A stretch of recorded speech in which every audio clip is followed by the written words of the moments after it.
नमस्ते। 2024 प्रहरी भर्ती डेटा के इस एक्सप्लेनर में आपका बहुत बहुत स्वागत है। आज हम एक ऐसे रिक्रूटमेंट के आंकड़ों की गहराई में जाने वाले हैं जहां कंपटीशन का लेवल सच में हैरान कर देने वाला है। अगर आप एक बिजनेस लीडर हैं या टैलेंट एक्विजिशन में काम करते हैं तो ये आपके लिए मास स्केल टैलेंट स्क्रीनिंग को समझने का एक शानदार केस स्टडी होने वाला है।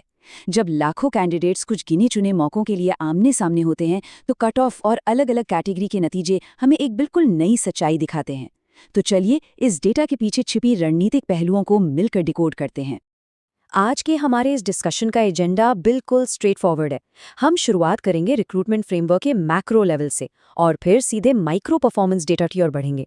हाई लेवल कंपटीशन से लेकर सब कैटेगरी डेमोग्राफिक्स तक हम कैंडिडेट पाइपलाइन से जुड़े हर जरूरी इनसाइट को आज खंगालेंगे। सबसे पहले बात करते हैं रिक्रूटमेंट फ्रेमवर्क की। यहाँ हम इस पूरी चयन प्रक्रिया के स्केल और इसकी कठोरता को समझने की कोशिश करेंगे। देखिए, राजस्थान कर्मचारी चयन बोर्ड का जो ऑफिशियल रिजल्ट डॉक्यूमेंट हमारे पास है वो कोई अनुमान या अंदाजा नहीं है। ये बिल्कुल रॉ और ऑथेंटिक डेटा है। ये हमें दिखाता है कि एप्लीकेंट पूल कितना बड़ा था और ये पूरी स्क्रीनिंग प्रक्रिया कितनी ज़्यादा सख्त थी। असल में टैलेंट स्क्रीनिंग कितनी गहन और मुश्किल हो सकती है, ये डॉक्यूमेंट उसका एक जीता जागता सबूत है। अब जरा सोचिए, इस पूरी विशाल प्रक्रिया का अल्टीमेट गोल क्या था? सिर्फ 968 पद। जी हाँ, इस पूरी मल्टी ईयर स्क्रीनिंग व्यवस्था को केवल 968 पदों को भरने के लिए शुरू किया गया था और इसमें से भी 912 पद गैर अनुसूचित क्षेत्र के लिए रिजर्व थे। आप खुद सोच सकते हैं कि इतने बड़े टैलेंट पूल में से मुट्ठी भर लोगों को चुनना किसी भी एचआर या लीडरशिप टीम के लिए कितनी बड़ी लॉजिस्टिक चुनौती होती है। और पता है, ये प्रोसेस कोई 1-2 दिन का नहीं था। कैंडिडेट्स के लिए तो ये किसी मैराथन जैसा था। एप्लीकेंट पूल को लगभग 1 साल लंबी फिल्टरिंग पाइपलाइन से गुजरना पड़ा। अप्रैल 2025 में प्रारंभिक परीक्षा से बात शुरू हुई, अगस्त में नतीजे आए, फिर दिसंबर 2025 से जनवरी 2026 तक फिजिकल टेस्ट हुए और फाइनली फरवरी-मार्च 2026 में डॉक्यूमेंट वेरिफिकेशन के साथ ये प्रक्रिया पूरी हुई। ये साफ दिखाता है कि एक मजबूत टैलेंट पाइपलाइन बनाने के लिए कैंडिडेट्स और रिक्रूटर्स दोनों को कितने जबरदस्त धैर्य की जरूरत होती है। चलिए अब आगे बढ़ते हैं हाई लेवल कंपटीशन मैट्रिक्स और उन पीक कट ऑफ्स की तरफ।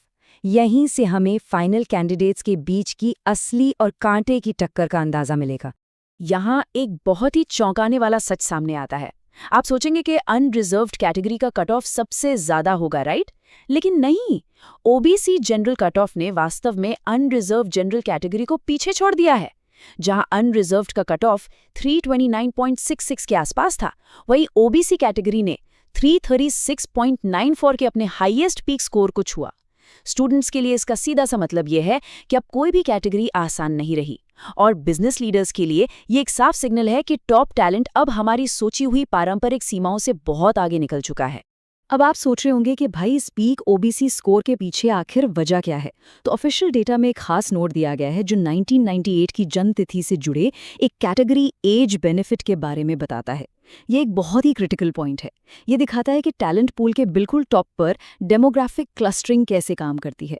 मतलब एक छोटे से नियम या उम्र के बेनिफिट की वजह से टॉप टैलेंट का एक बहुत बड़ा हिस्सा एक ही कट ऑफ पॉइंट पर आकर कैसे जमा हो जाता है, ये उसका एक बेहतरीन उदाहरण है। अब आते हैं हमारे तीसरे हिस्से पर, यानी category performance breakdown. Top score से थोड़ा नीचे आकर ओवरऑल कैंडिडेट बेसलाइन को समझना भी बहुत जरूरी है। अगर हम स्टूडेंट्स के नजरिए से देखें तो एससी और एसटी कैटेगरी में भी कंपटीशन कोई कम नहीं था। इनके जनरल कट ऑफ्स भी बेहद हाई रहे। एससी जनरल का कट ऑफ 317 पॉइंट को पार कर गया और एसटी का 311 पॉइंट को। जो भी स्टूडेंट्स इस तरह के एग्जाम्स की तैयारी कर रहे हैं उनके लिए ये एक अलार्म है कि तैयारी का लेवल अब असाधारण रूप से ऊंचा होना चाहिए। किसी भी कैटेगरी में अब कोई शॉर्टकट या ढील की गुंजाइश नहीं है। कैंडिडेट बेसलाइन अब हर जगह अविश्वसनीय रूप से मजबूत हो चुका है। ईडब्ल्यूएस कैटेगरी को ही ले लीजिए, वहां भी 324.84 का एक बेहद मजबूत कट ऑफ देखने को मिला।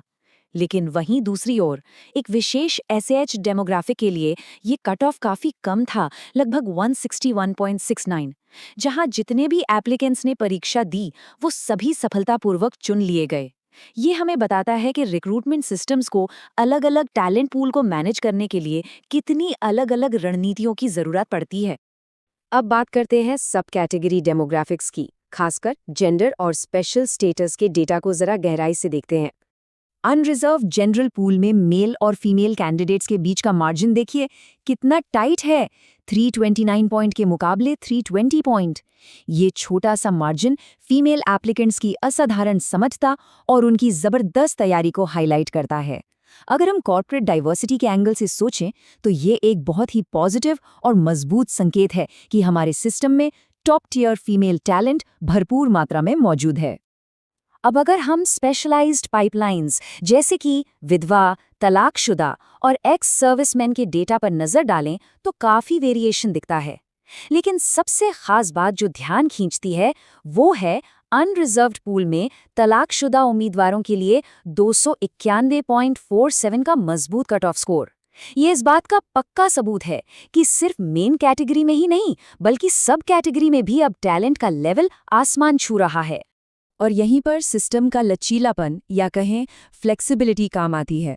कई श्रेणियों जैसे जेन EWS, ST और MBC में तलाकशुदा उम्मीदवारों को अगेंस्ट विडो नोटेशन के साथ चुना गया। बिजनेस की भाषा में हम इसे टैलेंट एलोकेशन फ्लेक्सिबिलिटी कह सकते हैं।